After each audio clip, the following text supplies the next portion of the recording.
Hello दोस्तों, आपके अपने YouTube channel math magician online class में आपका स्वागत है। दोस्तों मैं श्याम कुमार, आप देख रहे हैं। इससे पहले वाले वीडियो में मैंने आपको 1 से 4 तक सवाल बताया था। दोस्तों अगर आप नहीं देखे हुए तो मेरे चैनल पर जा करके आप वहां से 1 से 4 जो क्वेश्चन मैंने बताया वो वेरी वेरी इंपॉर्टेंट है, उसको आप देख लीजिएगा और उसके बाद इस 4 को देखिएगा। टोटल आपका 8 क्वेश्चन कंप्लीट हो जाएगा दोस्तों। और इसी 8 क्वेश्चन में से और क्वेश्चन मैं आपको बताऊंगा, इसके लिए आप चैनल को जरूर सब्सक्राइब कर लीजिएगा, समय से आपको नोटिफिकेशन मिलता रहेगा दोस्तों। तो यही जो सवाल सब है ये मैं एकदम भी आई यानी वेरी वेरी इंपॉर्टेंट क्वेश्चन मैं आपको बता रहा हूँ दोस्तों।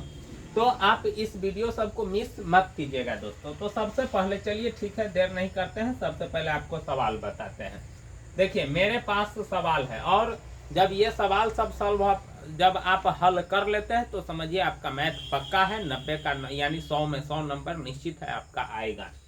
तो देखिए यहाँ कहता है दिखाए कि x बराबर -3 x square plus 6 x plus 9 बराबर 0 का एक हल है कि नहीं है। आपको दिखाना है कि ये जो -3 है ये इस समीकरण का हल है कि नहीं है।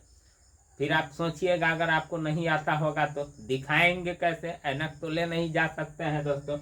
तो देखिए यहाँ सबसे पहले आपको क्या करना है कि ये जो -3 है इसमें मान रखना है। कहाँ रखना है तो जहाँ x होगा वहां, ठीक ना। तो देखिए यानी x बराबर -3 आपका जो समीकरण है x square plus 6x plus 9 बराबर 0। अब इसमें जहां जहां x है वहां वहां मान रख देंगे। मान निकालने के बाद करेंगे क्या, तो करेंगे क्या, जहां जोड़ होगा वहां जोड़ कर देंगे, जहां घटाव होगा घटाव कर देंगे, गुना होगा कोई, यानी जो गणितीय संक्रिया होगा वो काम कर देंगे। तो देखिए दोस्तों वही चीज मैं बता रहा हूँ कि -3 यहाँ x है, x का पावर 2 है तो -3 का पावर 2 हो जाएगा।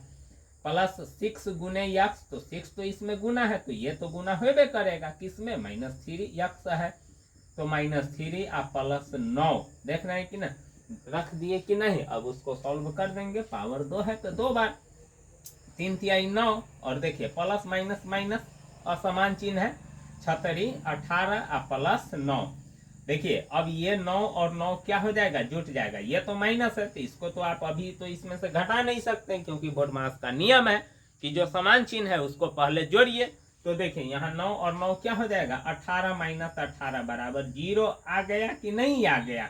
तो समझ जाइए जब 0 आ गया तो एकदम हंस करके कॉन्फिडेंस हो करके आप जान जाइए कि इस ये जो x बराबर -3 है इस समीकरण का हल है। तो आप यहाँ लिख दीजिए, या तो आप प्रूव्ड भी लिख करके छोड़ सकते हैं, नहीं तो लिख दीजिए इस समीकरण का हल है। क्या लिख देंगे, यानी लिख देंगे दोस्तों x बराबर -3 इस समीकरण का हल है, इस समीकरण का हल है। और अंत में लिख देंगे प्रूव्ड। क्या लिख देंगे, प्रूव्ड। बस यही चीज आप दिखा दिए उसको कि देखिए कि मैं आपको दिखाया हूं कि 0 ला करके कि देखिए इस समीकरण का हल -3 है। दोस्तों अगला सवाल दिखाते हैं आपको, छठा क्वेश्चन बना करके कि आखिर में क्या है। देखिए द्विघात समीकरण है, मूलों की प्रकृति बताना है। दोस्तों प्रकृति का मतलब होता है क्या, बताइए उसका जो मूल होगा वास्तविक होगा कि अवास्तविक होगा कि बराबर होगा, इसको कहते हैं प्रकृति। अब फिर ये चीज जांचिएगा कैसे कि कैसे वास्तविक कैसे अवास्तविक और कैसे बराबर होगा, इसको भी जांचने का दोस्तों मैं तरीका बताऊंगा। सिर्फ आप लास्ट तक ले इस वीडियो में जरूर बने रहिए। तो देखिए सबसे पहला बात है आपके पास द्विघात समीकरण है 2x square minus 6x plus 3 बराबर 0। मूलों की प्रकृति बताना है कब वास्तविक होगा। तो दोस्तों थोड़ा मैं आपको समझ में यानी थोड़ा देर के लिए मैं यहाँ दूसरा चीज बता रहा हूँ। देखिए अभी इस सवाल को मैंने सॉल्व नहीं किया। देखिए अगर बी स्क्वायर माइनस 4ac इसको कहते हैं डी। क्या कहते हैं, डी, यानी हिंदी में विवेचक कहते हैं और इंग्लिश में डिस्क्रिमिनेंट कहते हैं। तो डी का यानी डी होता है अगर डी का मान, यानी आप बी स्क्वायर माइनस 4ac भी बोल सकते हैं। अगर डी का मान यानी बी स्क्वायर माइनस 4, डी हम लिखते हैं शॉर्ट में, अगर डी का मान 0 से बड़ा होगा, देखना है कि ना दोस्तों, डी का मान अगर 0 से बड़ा होगा तो गर्व से कहिएगा कि इसका जो मूल होगा वास्तविक होगा। क्या होगा? वास्तविक होगा। अगर d का मान 0 से छोटा होगा तो आप कहिएगा अवास्तविक होगा। क्या होगा? अवास्तविक होगा। और d बराबर 0 हो जाएगा तो दोनों मूल जो होगा वह बराबर होगा। क्या होगा? बराबर होगा। बस इसी कॉन्सेप्ट के साथ आपको ये सवाल सब सॉल्व करना है।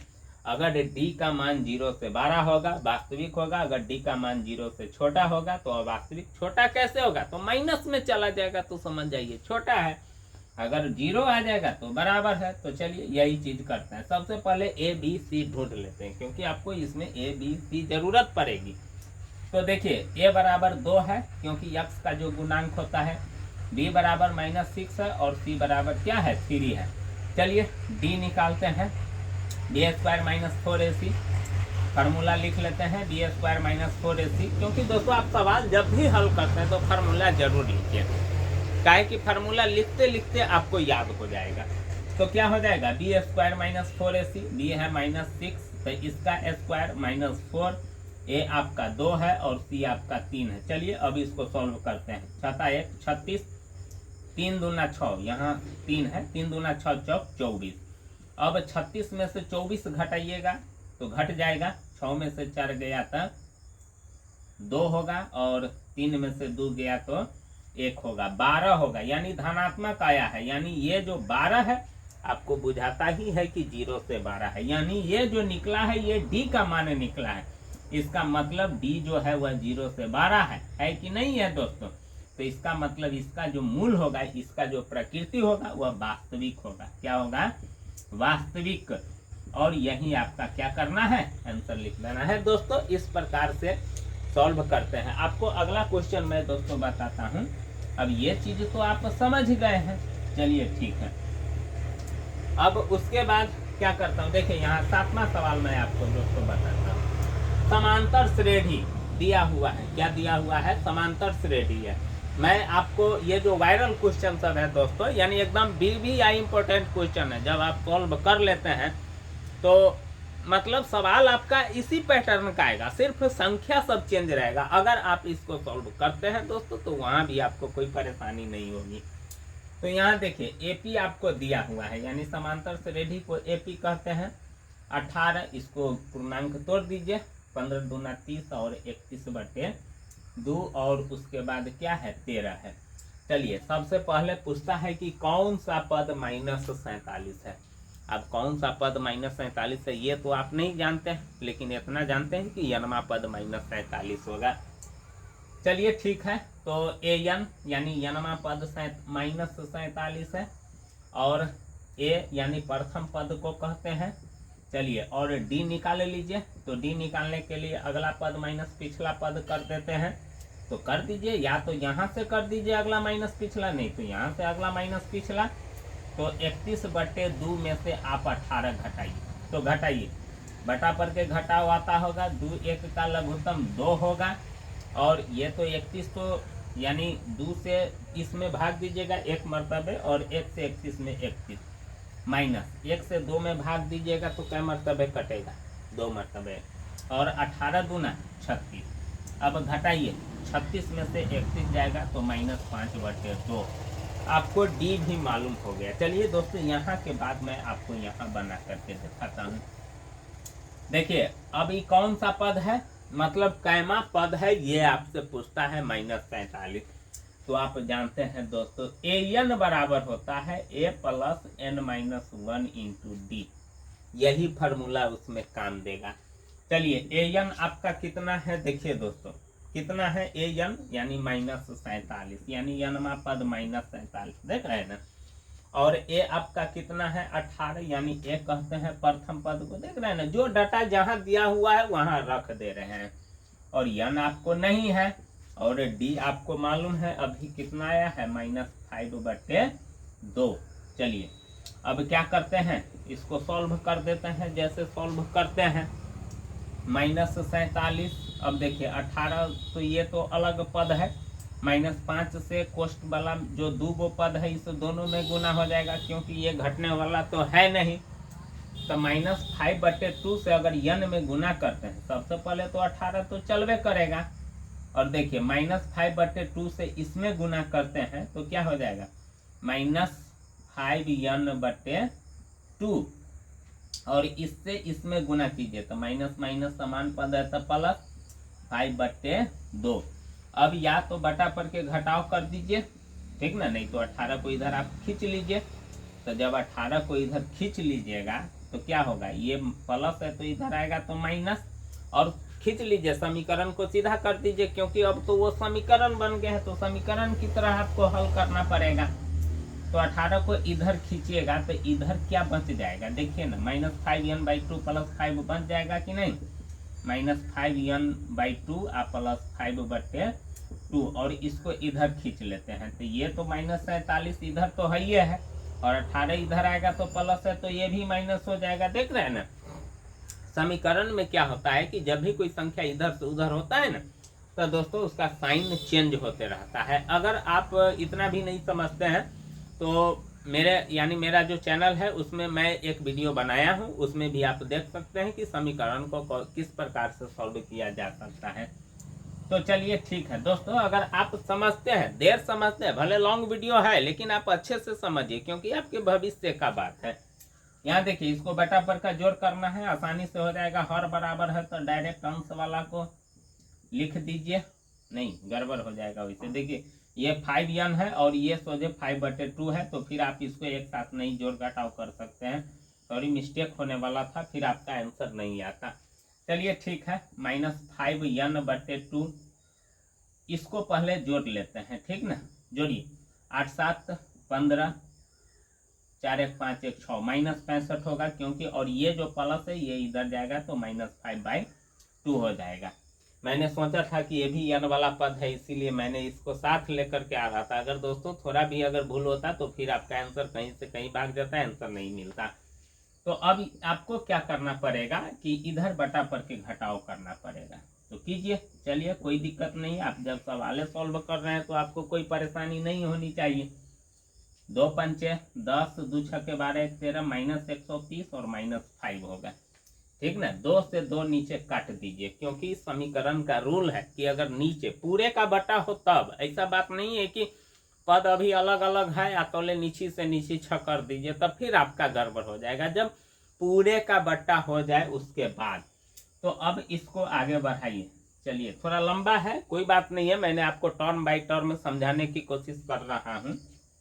-5n बराबर, ये दोनों तो जुट जाएगा, -135 हो जाएगा। अब देखिए माइनस से माइनस खत्म हो जाएगा, और n बराबर ये गुना है तो उधर जाएगा तो क्या हो जाएगा, भाग हो जाएगा। अब आप 5 से इसमें भाग दे दीजिए, 5 दूना 10 और 5 7 35, यानी जो आपका 27वां पद होगा वही -47 होगा, ठीक ना दोस्तों। इसीलिए पद यानी जो 27वां जो पद होगा, 27वां पद बराबर क्या हो जाएगा, -47, यही आपका आंसर होगा। दोस्तों इस प्रकार से आप सवाल सबको सॉल्व कर सकते हैं। उसके बाद अब आपको मैं 8वां क्वेश्चन बता रहा हूं कि किस प्रकार से आप उसको सॉल्व कर पाते हैं। तो 8वां में कहता है, 8वां क्वेश्चन है, देखिए 8वां क्या है कि अगर आपको दोस्तों यानी नोट करने में परेशानी होगी तो आप वीडियो को रोक भी सकते हैं, पॉज भी कर सकते हैं, या स्क्रीनशॉट भी ले सकते हैं और उसके बाद अपना काम करते रह सकते हैं। तो दोस्तों देखिए यहाँ के का मान ज्ञात करना है। समीकरण दिया हुआ है 2x² - 10x + k = 0, और कहता है इसका जो मूल होगा ना वो वास्तविक होगा। क्या कहता है, वास्तविक होगा, तो वास्तविक होगा तो वो 0 से बड़ा होगा। तो चलिए सबसे पहले a ढूंढ लेते हैं, 2 है, b आपका -10 है, और c आपका क्या है, k है। यहाँ k के रूप में आपको c दर्शा दिया गया है। तो आपको यहाँ लिखना पड़ेगा कि चूंकि इस समीकरण का जो मूल है वह वास्तविक है, इस समीकरण का मूल वास्तविक है, इस समीकरण का मूल वास्तविक है। आपको ये बात लिखना पड़ेगा, तब ना आप लीजिएगा 2 नंबर, नहीं तो कैसे मिलेगा भाई, बिना मेहनत के कहीं कुछ नहीं मिलता है। इसीलिए दोस्तों आप इस बात को ध्यान में रखिएगा। तो आपको काम करना पड़ेगा, बना करके सवाल वहाँ दिखाना पड़ेगा दोस्तों। तो देखिए यहाँ इस समीकरण का मूल वास्तविक है, तो जब वास्तविक है तो बी स्क्वायर माइनस 4ac बड़ा होगा किससे? 0 से। चलिए डी आपका कितना है? -10 और -4 तो सवाले में है, फॉर्मूले में है। ए आपका 2 है और सी आपका कितना है? के है, और इससे बड़ा तो 0 स्वाभाविक है होगा। चलिए दोस्तों इसको भी मैं अब मिटा देता हूँ। ये जो छठा सवाल आप देख रहे हैं इसको भी साफ कर देता हूँ। चलिए अब इसको आगे बढ़ाते हैं दोस्तों। तो क्या हो जाएगा? 10 दाही के 100 क्या हो जाएगा? 10 दाही के 100 माइनस 4 दूना 8 के से 12 0, ये तो बराबर, या ये साइन आपका चलता ही रहेगा जिस प्रकार से आप समीकरण सॉल्व करते हैं। अब 100 को उधर ले जाइए, प्लस है तो उधर जाएगा तो क्या हो जाएगा? माइनस हो जाएगा, नहीं तो -8 के 12 हो जाएगा -100 से कट जाएगा, और के बराबर आपका क्या हो जाएगा? 100/8। काटिए इसको तो क्या हो जाएगा? 4 दूना 8 यानी बी स्क्वायर माइनस 4ac।